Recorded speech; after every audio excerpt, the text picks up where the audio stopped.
And the final stage of this is how do you give control to the customers? I want to go back to the point that we really believe is the future. In the future, we really believe it's this whole machine to machine and how you design processes for this machine to the machine run.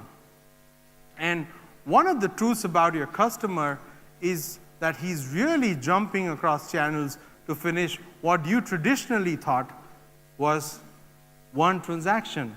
So let's stay on this point a little. It's really not important where you started the transaction. Almost 64% of your customers are not finishing some of these fundamental new-to-bank acquisitions on the same channel that they started from, which essentially means that things like omni-channel is a status quo today for your innovations. But let's go back. If you want to put them in control, you need to start to craft customer journeys. For you to craft customer journey in this machine-to-machine learning world, you need to do better decision support. And for this to kind of change and happen, you need to be able to talk to your internal system in new ways, right? So really, if you really want to achieve the outcome of giving control to your customers, you need to start by looking at how you work with your other business systems and how do you start to coexist this innovation with them. And that's where we bring to you a brand new version of Autonoma Integration 2.0. And think of 2.0 as a way to integrate using many pre-assembled patterns that you can visually kind of drag and drop and create the kind of jobs that you are looking for. And the amazing part of this is that it's completely loaded. It understands many things already, so you'll be surprised at how much of code goes out of your integration. But what's really interesting is we're working to create what we call as national provider patterns. So think of this. In India, you're going to get patterns like eKYC, patterns like CIBIL lookup, patterns like IGMS if you're insurance, built within this framework. So that kind of moves away and becomes one less hurdle to consume in your framework of innovation. And what's amazing is that we've enhanced the managed capability of this environment. So as you wire this up, every transaction is being cured, every transaction is being logged, and you can do a host of things with each of these integrations. So really souped up your entire capability now to connect your back end, not just at the end stages, but in between as you orchestrate. So if you have control on your integration, then the next question obviously is, how do we make decisioning simple? So with this version, we introduce to you David. David is a decisioning system. It marries what we have learned so well with our customers on the next generation decisioning. It kind of starts where your BRE left. And what we're going to do with this decisioning system is we're making it learn more things. So think of it. It can do structured learning. You can bring in machine learning, and you can bring all of this together by dragging, dropping, and creating rules that your business guys can understand. And then you can use these and as a part of your innovation. And this is the heart of this, is what Bajaj used for their movement of fast tracking or making their underwriting more autonomous. So once again, finally, the one that I'm really excited for, and that's really the last thing we want to show you before we leave you for your experience booth, is the fact. And just before I go to that, just of course you can create this and you can use it as a part of your flow, and obviously it does miracle, because between the two of them, what you're really doing is you're creating complete zero-touch process, or as close to zero touch as you can. So the next part and the last part is, how do you start to create these crafted journeys? And we spent over the last 5 years working with leaders building their journeys, and we really learned a lot. Okay? The fundamental learning that we had was this was new to business. So as business owners changed, They wanted to try out more things. So really, you're trying to make sense of disruption. You really have these ideas. You want those ideas to play up, and you're never sure of them, so you really needed a high capability to change. The second thing we learned was this is your pure customer-facing system, so it had to be as critically aligned in your uptime as you have your core. So we present to you one of the most innovative journeys that this sector has seen, one that has really set reviews on wildfire, and one that you can really go to the public site of Hdfc Bank and look at how they did this journey. So this is an amazing, amazing journey. You know, this bank has been doing tremendous work, last 7 years transforming, moving to digital, taking up the cultural issues, taking up the innovation issues, an amazing run. But the heart of it are two key ideas.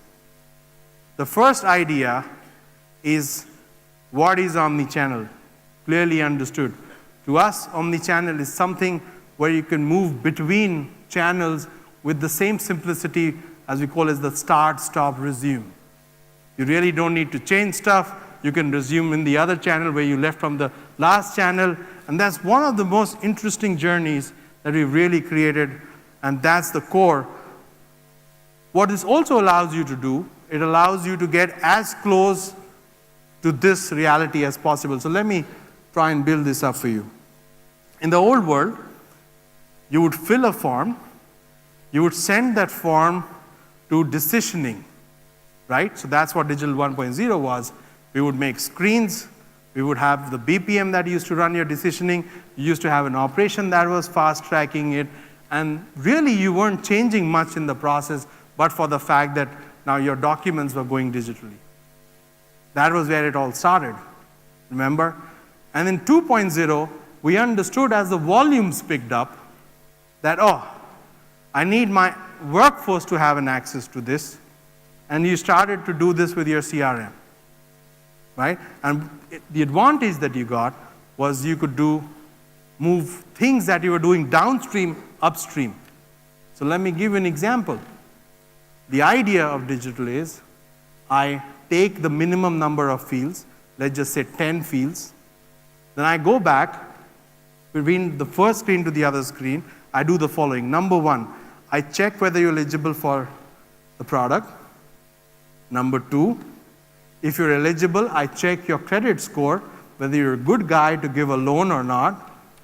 Number three, if you're a good guy, I want to give you a good price for loan, which means the price optimization. Number four, I challenge you with a good offer where you can do the time and rate adjustment. Now, these things used to traditionally be post-submission things, which have now come between one screen and the next screen of next. I'm not saying this is what the bank is doing. I'm just giving you ideas of what can be done.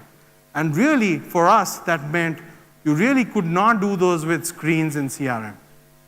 What we really felt was you needed to do something like this with a completely new infrastructure, one that kind of was rich enough to express the things that you wanted to express, and that's why we created Vivid Journeys.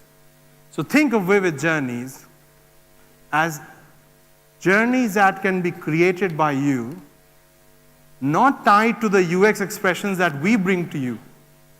Okay?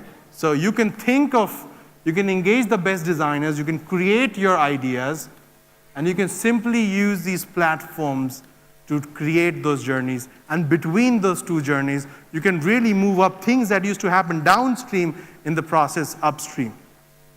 So zero rework kind of starts to really happen here. And what's really amazing about this is that at every core of this screen, you're change ready. And what that really means, if you really look at a screen like this, that may be wired to 11 web service. They may be using another 7 while it's working with you, and probably it uses 2 more when it's saving itself. Everything is decoupled, everything is ready for change, everything is brought at runtime. This kind of infrastructure, and when you combine it with the infrastructure that we're using, the best of what Facebook did, the best of what Google did, the best of what you could find in open source as a part of this framework, ready to use, you start to do really, really transformative journey. The other great example was that you wanted to do these journeys even in low bandwidth conditions. So in the old days, you would make a rich HTML, compress it, and send it over the wire. Well, guess what? You couldn't really do that if you were doing the kind of rich things that the banks are trying to do now. You needed a complete new way of looking at it. And the new way was very simple. When each of our hand, you hold a phone that at least runs 8 cores now. 4 cores is the entry level now.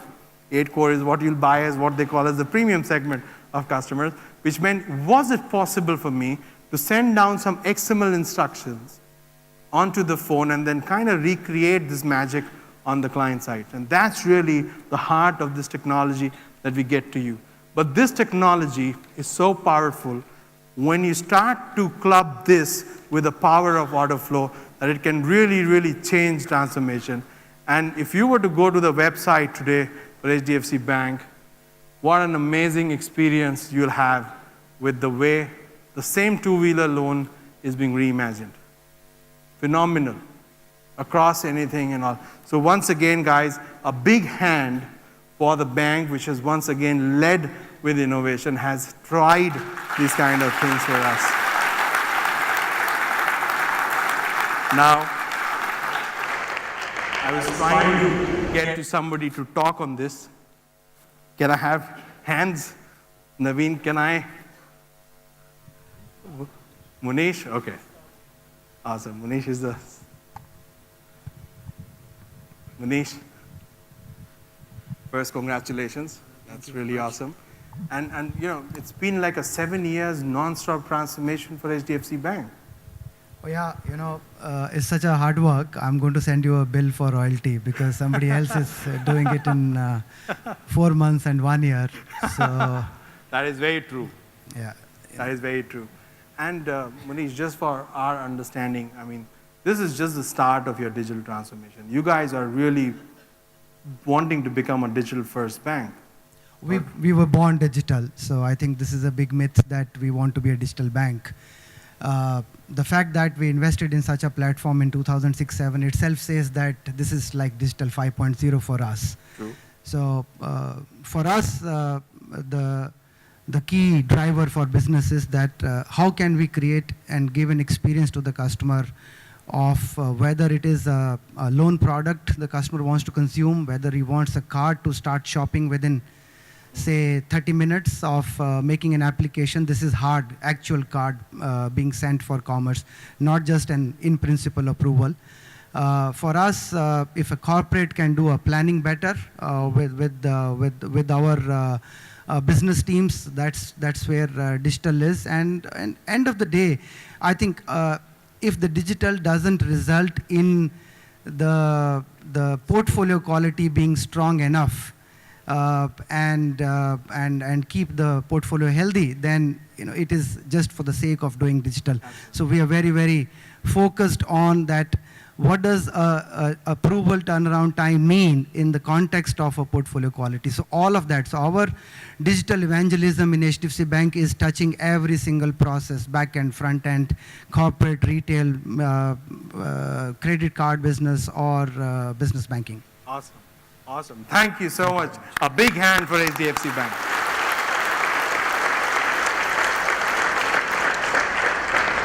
It's amazing. Every time you talk to HDFC, you kind of realize how relationship-driven they are at the very core of every strategy that you talk to. And that's the kind of differentiating ideas of art that really gets you the kind of results that you plan for. Just to kind of quickly recap what we talked about, we've given you tools in this new setup that will help you fast-track innovations.